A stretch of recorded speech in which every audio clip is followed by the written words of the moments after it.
we have also Haman taking or having scruples on the nature of his arrest, saying that is not how actually a governor should be arrested or any leader in this country.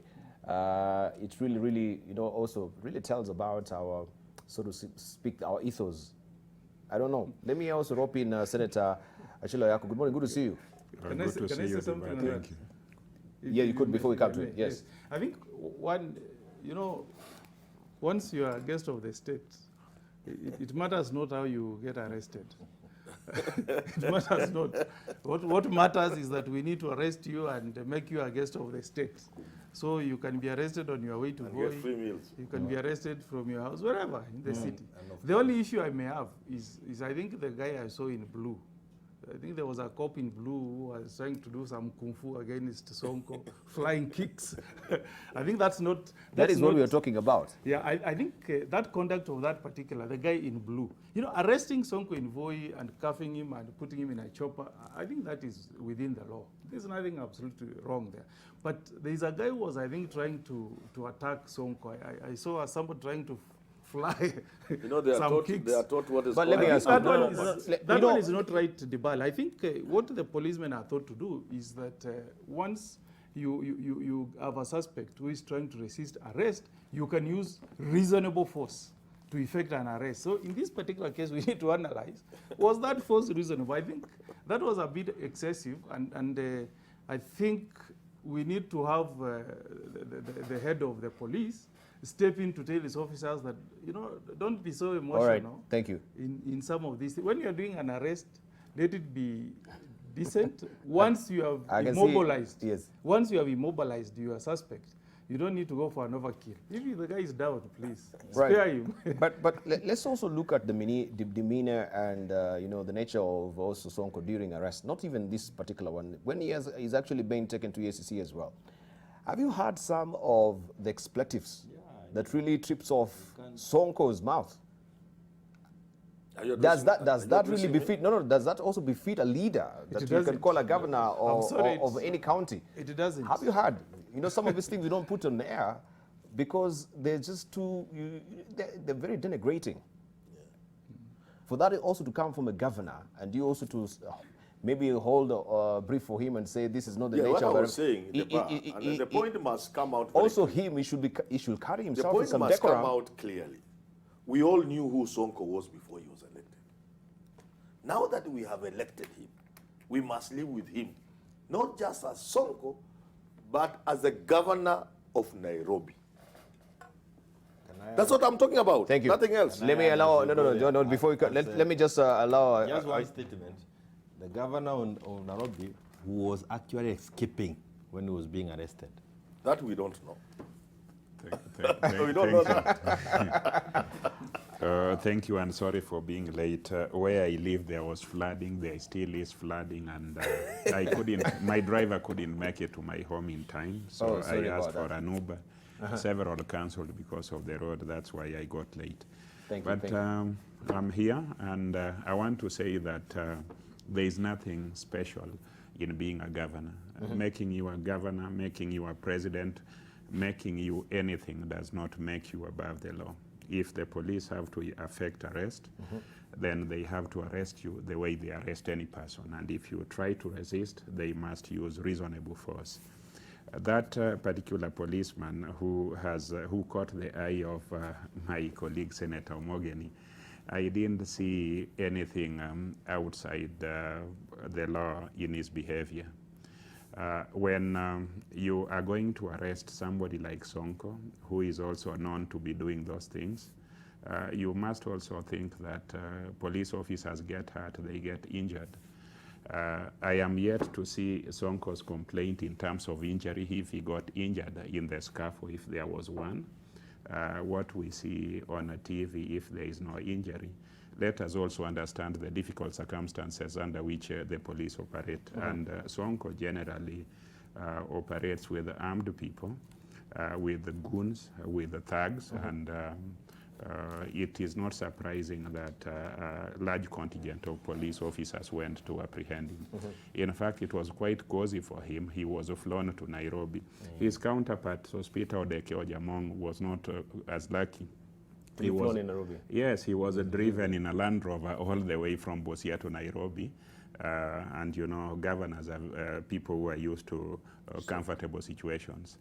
My own governor, Zakaria Okoth-Obado, had a similar misfortune. And all of them were treated the way all of us get treated when we get arrested. My advice for people who enjoy privilege, when they get arrested, when police are looking for you, you are better off looking for the police so that you can help them arrest you, so that they do not have to countenance a situation of coming to bundle you in the presence of your children or your workers. Just go to the police station and you'll negotiate what you want with them. You save yourself the embarrassment. Yes, in the company of your lawyer. That is what is happening in civilized societies.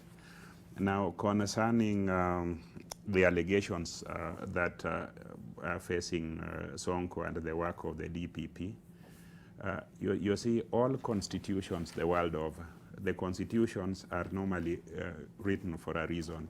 The nations are constituted for one reason or other. If you look at the Constitution of the USA, basically what they were protesting about was the monarch, the overbearing nature of the English monarch, who was the then ruler of the new lands that later on became the United States of America. So their constitution is crafted around trying to protect themselves from an overbearing government. In Kenya, I think our constitutive moment currently is to try to develop a constitution that deals with the corruption and governance issues. This is the biggest threat. The one we had at independence was trying to give us self-rule, which we have, and we have lived with it, and it is not working as well as we think. I think our own problem is the Constitution has not been defined or has not been structured or defined in such a manner that it can deal with this. So what the DPP is doing and the DCI are doing, and what is happening to Sonko in the context of what Justice Ngugi did, has created a situation that requires constitutional development. We need to develop the Constitution such that it anticipates situations where holders of public offices will have to step aside, they will have to be arrested, they will have to be dealt with, and a smooth succession mechanism is put in place. I think the responsibility is now falling upon us, the executive, the legislature, and the judiciary, and of course civil society and the public, to craft within the context of BBI the kind of leadership transition and management that we want. Thank you. Thank you. Haman Manyora, let's come to Jeremiah Kioni on this. We have that editorial cartoon that was in the Standard. And Haman says that he's not aware that, Governor Sonko was running away. But look at that particular editorial cartoon. Maybe you can comment on it. You can run, but you can't hide. That is a hand of the EACC. Behind you, Omogeni, and you can see also the way he's let it all bear out. You can see the crack there of the governor. I think, it took a while for me to quite get what is where. Don't even get it, it's not good. You are better off not getting it.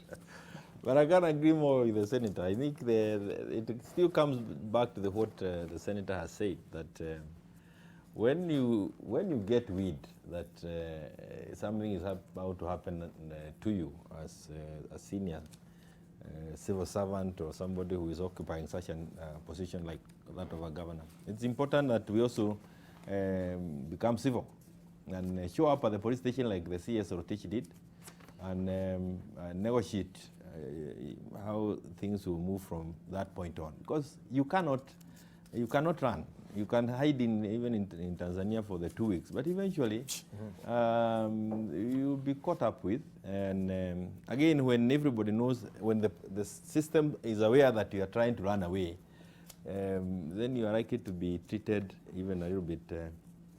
You are likely to be put in a more difficult situation, like I can see. Mr. Sonko. And that's certainly nothing for Sonko. I'm sure he has. There was a time we were in Parliament with him, and he had actually volunteered to do exactly that in front of everybody. To do what? I see like some of the clothes are falling off, but he actually did it and it's on the Hansard. This is the sagging. This is the leaders that Haman was talking about, and we do elect. This is sagging. This is the sagging jeans. I thought somebody has removed it. No, okay. I think that I'm not familiar No, with that is the nature of arrest, maybe of some of our policemen that Haman is really talking about. You know, the way they hold you with the nape of the neck and also. But Dibal, if you punch a police officer, I'm not saying he did, but if you are resisting to the point of hurting the police officers, you respect the force to be used to also to be a little bit harsher. And from what we have gathered from the media, social, and even the newspapers and print and electronic media, is that there was a little bit of resistance.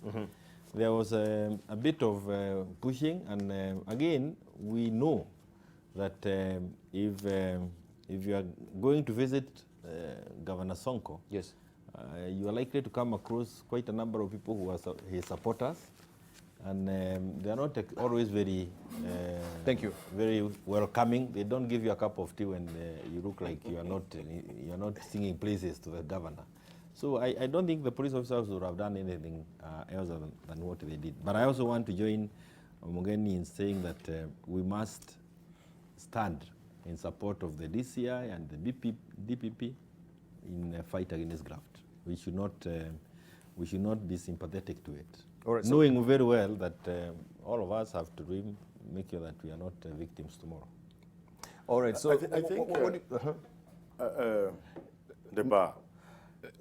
I wanted just to remind you, Haman, as well. You can remember what really happened with the former chair of Nairobi, the NCBDA, that is Nairobi. That guy at the boulevard. Yeah, that is Tim Muriuki at the boulevard. Yes. What really happened, and the goons that now Senator is really talking about. Yes. So the police had to take caution on that. Now listen, I think we Kenyans, we don't like it. We like drama sometimes for nothing.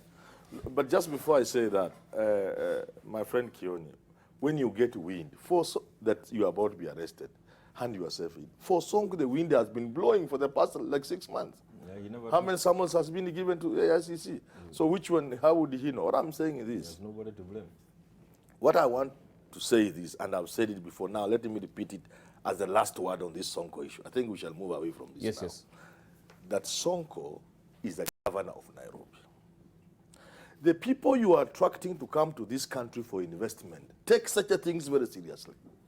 The international community, when they hear you are a member of parliament, like Kioni, to them it's not a small matter. We are used to our senators here and MPs being very small people. When Obama came here as a senator, what did you see? Actually, were you here? Yes. Did you see the Marines? Yes, I tried to enter Taifa Hall where he was giving a speech. Those guys couldn't speak to me. They just said, your card. As senator, not as president. The international community and serious people take people like Omogeni as very serious people, as an indicator when they are trying to evaluate you as a people, when they are looking at the sovereign status for purposes of even business, to rank you. They look at things like those, so that the governor of the city of Nairobi is not Mike Mbuvi Sonko. The governor of the city of Nairobi is governor, a very important office. So what you do to him reflects on you as a people, you as a country. This is the point I'm trying to make. And now coming to what you are saying, look here, on the People Daily, shock of wealthy messenger with 700 million in bank. There was one who was a lowly officer, I think a receptionist, NHIF, who would, it was of course a bit of exaggeration perhaps, that he would use a chopper from Kitengela to avoid what? A jam. His wedding, when he went to his in-law's place, cost millions, tens of millions of shillings. That man is at home. Anakunya uji nyumbani. So what I want Kenyans to do is to be simple, straight, and when you have an open and closed case, please go in, move in, make an arrest or somebody, take him to court, prosecute. If he is guilty, take him to committee. That's what I want. Instead of these shenanigans that then end up telling the world we are useless people. Because as I close this matter, and I think it should be last word, The governor of Nairobi is not a laughing matter, especially to the international community. Nyinyi mnaona Sonko hapa. Right, but the world is seeing okay, governor of the thank city you. of Nairobi. Yeah, governor of the city of Nairobi. Yes. But on the flip side, if the governor is corrupt, what message also is he sending to the international community? Do you think we'll still have the foreign What direct I'm saying, you investment? must separate two things. Just a moment. There is the substance and there's the form. There is what surrounds the arrest and all those shenanigans and what it tells the world about us. And there is a substance which is corruption, which I'm saying we are not even going for. We are only going for drama. Thank you. We need to take a short break right now. Hamans think this is all about style and no substance at all. Of course, when we circle back, we shall see if this particular meeting that the Council of Governors is really calling out for, this is asking President Kenyatta to convene emergency summit on Nairobi leadership crisis after Sonko arrest. What is the way forward? Will it make any discernible difference? Let's try and look at that on the other side of a break, and then we will gravitate the discussion to other issues affecting also our politics as well. You're watching This Is a Point.